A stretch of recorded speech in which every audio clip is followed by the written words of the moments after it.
हाय दोस्तों, इंटीग्रेशन से related first video में हमने बात करी थी इंटीग्रेशन और उससे रिलेटेड कुछ क्वेश्चंस की। वो क्वेश्चंस बेस्ड थे सब्स्टिट्यूशन पे, यानी वो दोनों ही तरीके सब्स्टिट्यूशन मेथड के थे। उसके अंदर एक में हमने इस तरह से सब्स्टिट्यूशन करना था कि डायरेक्ट इंटीग्रेशन हमारे पास आ जाए, और एक दूसरी तरह के क्वेश्चंस में हमने फंक्शन के अंदर एक पार्ट ऑफ द फंक्शन को t मान लेना था और उससे दूसरा पार्ट उस t का डिफरेंशिएशन आ जाना था, जो dx के साथ मल्टीप्लाई करके dt में चेंज कर देता। तो अभी उसी तरह के कुछ और क्वेश्चंस हम देखते हैं। अगर हम देखें पहले क्वेश्चन को, तो पहला क्वेश्चन उस पहली कैटेगरी का है। इसके अंदर हमें क्या है, कुछ ऐसा सब्स्टिट्यूशन करना है कि हमें कोई डायरेक्ट इंटीग्रेशन मिल जाए। अगर ऐसा कुछ सब्स्टिट्यूशन करना है तो साइन क्यूब एक्स के लिए हमारे पास क्या है, केवल एक फॉर्मूला जिससे हम साइन क्यूब को लीनियर में कन्वर्ट कर दें, और that formula is sine 3a is equal to 3 sin a minus 4 sin cube a। अब अगर इस फॉर्मूले से देखें तो साइन क्यूब a इधर ले आते हैं, साइन 3a उधर ले जाते हैं, तो इट मींस हमारे पास आ जाएगा i is equal to integral sine cube a चाहिए, यानी साइन क्यूब x हमें चाहिए, तो 3 sin x minus sine 3x upon 4, यहां से हमें मिल जाएगा साइन क्यूब x, और इसको इंटीग्रेट कर देंगे विद रेस्पेक्ट टू x। अब अगर यहां देखें हम तो इसको दो पार्ट में डिवाइड कर लेते हैं, 1/4 outside and integration of 3 sin x with respect to x, तो again 3 outside, integral sin x with respect to x, आराम से इंटीग्रेट हो जाएगा, minus integral sin 3x with respect to x, जहां हमें सब्स्टिट्यूशन करना पड़ेगा, 3x को t मान लेंगे, तो दिस इज इक्वल टू 3/4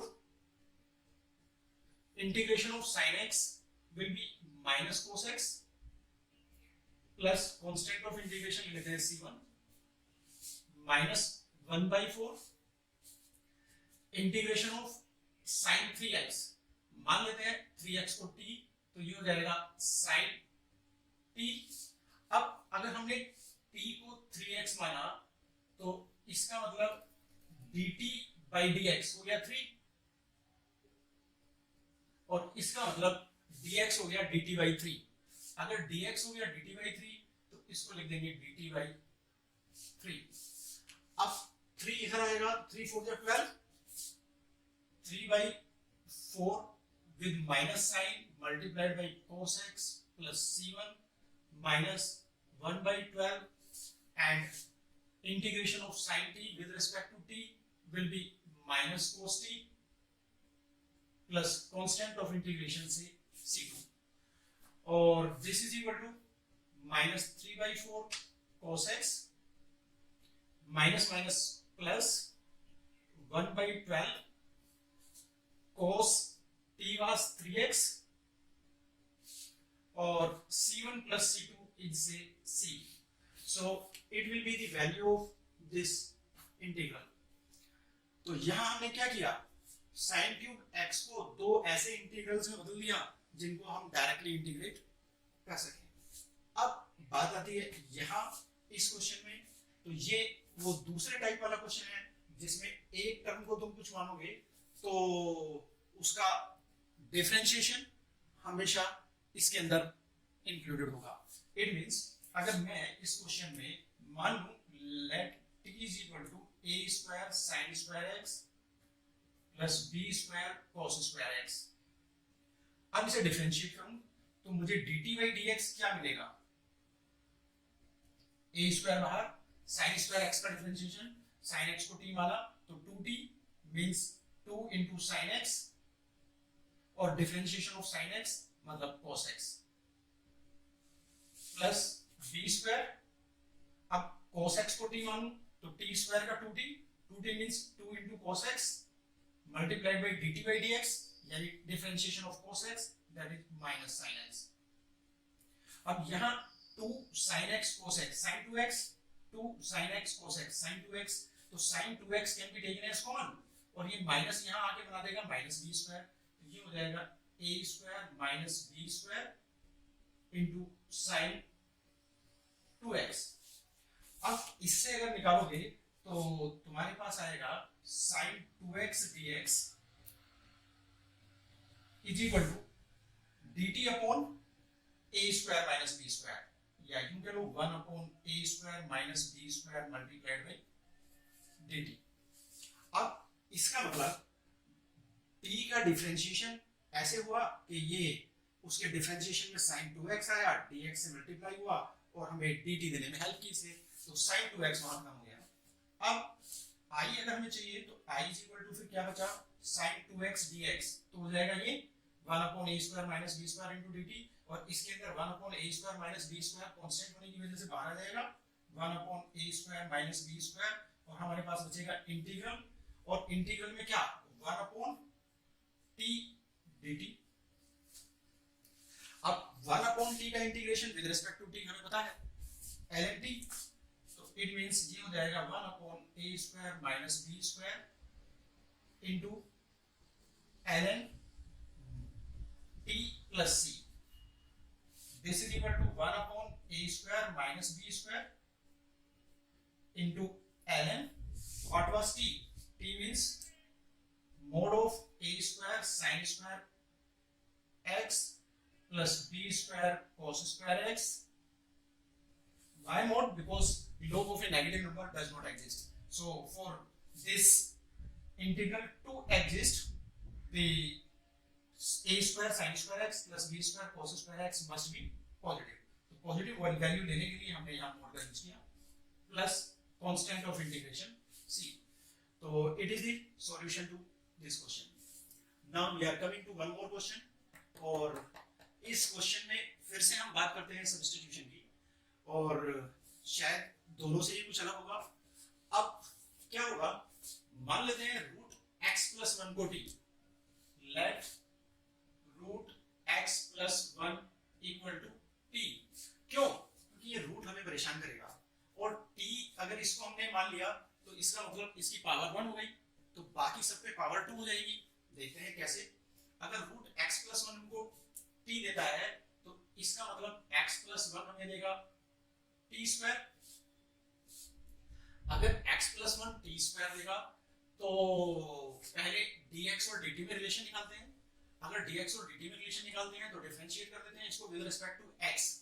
अगर डिफरेंशिएट करते हैं with respect to x, x का differentiation with respect to x will be 1 plus 1 का differentiation 0 is equal to t square का विद रिस्पेक्ट टू x हो नहीं सकता, तो चेन रूल लगा देंगे d by dt of t square 2t into dt by dx, और this will give us dx is equal to 2t dt। अब ये वैल्यूज यहां यूज करते हैं, so I will become integral x, x means t square minus 1, t square minus 1, and root x plus 1 is t, so t square minus 1 plus t upon x plus 2, x plus 2 means x plus 1 plus 1, x plus 1 is t square, so it can be written as t square plus 1, and what about dx? dx is 2t into dt। Now अब इस t का क्या करेंगे, multiply कर देते हैं इसके साथ, तो क्या मिलेगा हमें, this is equal to integral t cube plus t square minus t two outside the integration upon t square plus 1 into dt। Now we can see that in numerator order is 3, while denominator have order of polynomial only 2। तो चूंकि numerator में order बड़ा है, denominator में order छोटा है, तो पहले हम इसे डिवाइड करके न्यूमरेटर में ऑर्डर छोटा कर देते हैं। कैसे? मान लो डिवाइड करते हैं T cube plus T square minus T को बाई टी स्क्वायर प्लस 1। तो सबसे पहले टी क्यूब चाहिए, तो T into T square, T cube plus T minus minus T cube cancel, और यहाँ माइनस टी माइनस 2t, और यहाँ प्लस का टी स्क्वायर माइनस 2t। अब हमें टी स्क्वायर को खत्म करना है, तो यहाँ 1 into T square will give us T square, तो प्लस 1, तो plus 1 into T square plus 1। Subtract करेंगे तो माइनस माइनस, ये खत्म हो गया, हमारे पास बचा माइनस 2t माइनस 1, और u में से माइनस कॉमन 2t प्लस 1। तो अब हम t square minus 1 plus t upon t square plus 1 को लिख सकते हैं कैसे? I is equal to integral first quotient, 2 बाहर था, quotient will be 2 plus 1 plus remainder upon divisor. अब रिमाइंडर क्या है? ये प्लस करना है, लेकिन ये माइनस का है, तो plus minus minus 2t plus 1 upon divisor, divisor is t square plus 1, so into dt। अब सेपरेट कर देते हैं, तो this is equal to twice integral t dt plus twice integral 1 dt। इसको भी सेपरेट कर देते हैं, माइनस 2 टू जा 4 integral t upon t square plus 1 dt, and minus plus minus integral 1 upon t square plus 1 dt। अब integral t dt हमारे पास हो जाएगा 2 बाहर, this will be t square by 2 t raised to the power 1 plus 1 upon 1 plus 1, so t square by 2 plus constant of integration say c1 plus 2 integral 1 dt, 1 मतलब t raised to the power 0, t raised to the power 0 means t to the power 0 plus 1 upon 0 plus 1, that is t, plus constant of integration say c2. Now this one here, to integrate it we will assume say t square plus 1, क्यों? क्योंकि t square का differentiation यहां आ सकता है, तो मान लेंगे let t square plus 1 is equal to p।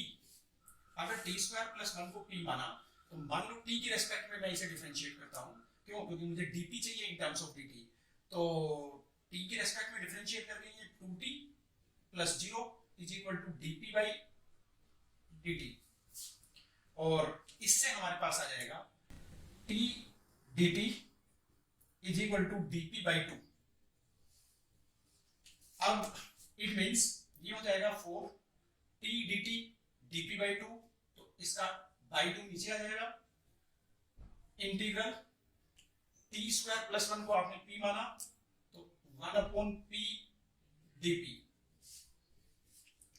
Minus 1 upon x square plus 1 dx, तो ये हो जाएगा tan इनवर्स x, क्यों? क्योंकि tan इनवर्स x का differentiation 1 upon 1 plus x square, तो ये हो जाएगा tan इनवर्स p। अच्छा, यहाँ अभी बच गया यानी 2, तो ये 2 भी यहाँ रहेगा 2, तो माइनस 2 और tan inverse t plus c4 constant of integration c4, this is equal to 2 will get cancelled with 2, so ये रहेगा t square plus c1 plus 2t plus c2 minus 2 will cancel 4, so 2 1 upon p dp, so integral 1 upon p dp means ln p plus constant of integration say c3 minus 2 tan inverse t plus c4, this is equal to t square. What is t square? T square is x plus 1 So x plus 1 plus 2t, t is root x plus 1, so 2 root x plus 1, constant of integration we will combine together, c1 plus c2 plus c3 plus c4 will give us c, minus 2 ln p. ln what was p? P was t square plus 1, so mod of t square plus 1 minus 2 tan inverse t, 2 tan inverse, and t means root x plus 1 plus constant of integration c. So this one will be the separate one. Now this is equal to x plus 1 plus 2 root x plus 1 minus 2 ln t square plus 1. What was t square? T square is x plus 1, x plus 1 plus 1 means x plus 2 mod of x plus 2 minus 2 tan inverse root x plus 1 plus c. It will be the integration to this question. In next lecture, we will talk about 2 more methods of integration.